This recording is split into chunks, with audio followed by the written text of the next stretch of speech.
दिन बिगाड़ा काम बिगाड़ा। तीन बहुओं के रवैये से सासू माँ बहुत परेशान थी। दरअसल बात ये थी कि तीनों बहुओं में किसी बात को लेकर अनबन हो गई थी। तब से ही तीनों एक दूसरे से मुंह फुलाए रहती थी। ना कोई सीधे मुंह किसी से बात करती, ना किसी का कहना मानती। पड़ोसी भी इस बात को जानते थे और जाने कैसे कैसे बातें भी करते। इसीलिए सासू माँ ने तीनों बहुओं को तुरंत अपने कमरे में बुलाया। मैं कई दिनों से देख रही हूँ, तुम तीनों अलग अलग सारे काम कर रही हो। ये सब नहीं चलेगा, तीनों को मिलकर ही काम करना पड़ेगा। सास की बात सुनकर एकदम से बड़ी बहू बोल उठती है। नहीं मम्मी जी, मैं इन दोनों के साथ कुछ नहीं कर सकती। मैं इस घर की बड़ी बहू हूँ, फिर भी ये मेरा कहना बिल्कुल भी नहीं मानती। अरे जेठानी जी, जानबूझकर मुझे डबल काम करवा दिए आप। और छोटी मुझे तेरे मुंह ही बात करती है। इन दोनों के बीच हमेशा सैंडविच बन जाती है मेरी, और मैं हमेशा आलू की तरह बीच में मसली जाती हूँ।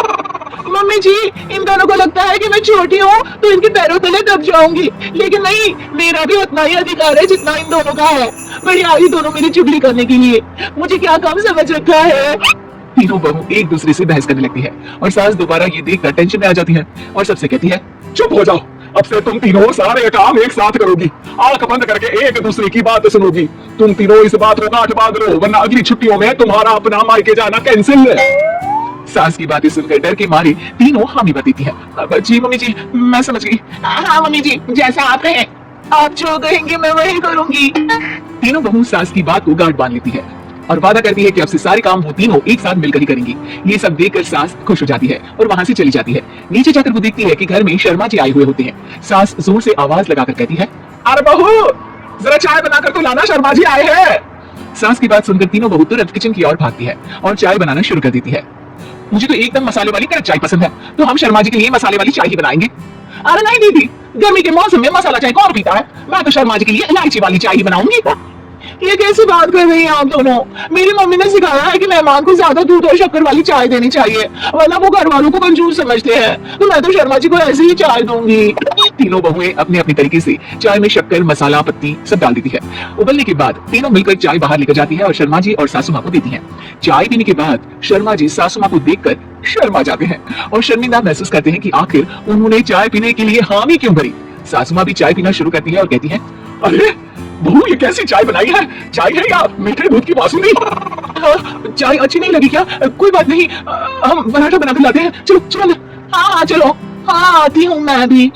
नहीं नहीं, मेरा पेट चाय नहीं चौपट कर दिया वही काफी है, पराठे से पोपट नहीं करवाना, मैं तो चलता हूँ। शर्मा जी चुपचाप पतली गली से निकल जाते हैं। अगले दिन सास बहुओं से कहती है, अरे बाबू, जाओ जाके ऊपर की गेस्ट हाउस की सफाई कर दो, कल हमारे यहाँ बड़े दूर के रिश्तेदार आने वाले हैं, तो पूरे कमरे को चमका देना, समझी? तीनों बहू सास की बात को मानकर ऊपर सफाई करने चली जाती है और तीनों कमरे की सफाई चालू कर देती है। बड़ी बहू मकड़ी के जाले साफ करती है तो बीच वाली झाड़ू लगाना और छोटी वाली सर्फ डालकर जमीन धोना शुरू कर देती है। अरे दीदी, जेठानी जी, अभी मैंने पूरी फर्श धोई और आप फिर से धूल नीचे गिरा रही हैं। और मछली जेठानी जी, आप बिना झाड़ू की धूल यहाँ छटक रही हैं। अरे तीनों को साफ करना है, एक साथ सफाई करते हैं ना। अरे वही तो, हम साथ साथ हैं, घर साफ साफ है। तीनों बहू ऐसे ही काम में उलझ जाती है और 2 घंटे तक एक ही कमरे की सफाई करती रहती है। बहुत देर से अपनी बहुओं को ना देखने के कारण सास ऊपर कमरे में उन्हें देखने जाती है, लेकिन कमरे में घुसते ही वो गीली फर्श पर फिसलने के कारण नीचे गिर जाती है। ओए मोए भैया, हड्डी मरोड़ के रख दी है, आए मेरी तो कमर ही टूट गई रे। तीनों बहुएं सास को उठाती है और बिस्तर पर सुला देती है।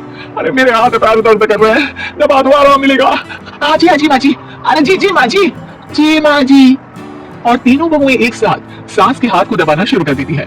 माँ की तो चीख ही निकल जाती है और नतीजा ये होता है कि सास के बचे हुए शरीर में भी दर्द उठ जाता है। हाय राम, ये क्या कर दिया तुम तीनों ने? अरे मेरे तो किस्मत ही फूटी है कि तुम जैसी बहुएं मुझे मिली। हे भगवान, पूरे शरीर में दर्द बढ़ गया है, अब तो पता नहीं कि चल भी पाऊंगी या नहीं। माफ करो, मुझे गलती हो गई मुझसे कि तुम तीनों को एक साथ काम करने के लिए बोला। सोचा था तीनों मिलकर अच्छे से काम करेगी, लेकिन बड़े बुजुर्ग सही कहते थे कि 3 तिगाड़ा काम बिगाड़ा। तुम लोगों ने ये बात ना आज साबित करके दिखा दी। तुम तीनों को तो समझाना यानी मानो भैंस के आगे बीन बचाना है। तुम्हें अकेले अकेले काम करना है ना, तो अब से तुम अकेले ही अपना अपना काम करो। तीनों बहुएं वहां से जाने लगती है। अरे कहाँ जा रही हो? आप ही ने तो कहा कि अपना अपना काम करो, तो मुझे मुल्तानी मिट्टी लगानी है। अरे मुझे भी तो नेल पॉलिश लगानी है, मुझे ना मेहंदी लगानी है। सास अपना सर पीट लेती है और कहती है, अरे मुझे भी लगाना है कुछ। क्या माँ जी, क्या माँ जी, क्या माँ जी? तुम्हारे घर वालों को फोन तुम्हारी हरकतें बताने के लिए।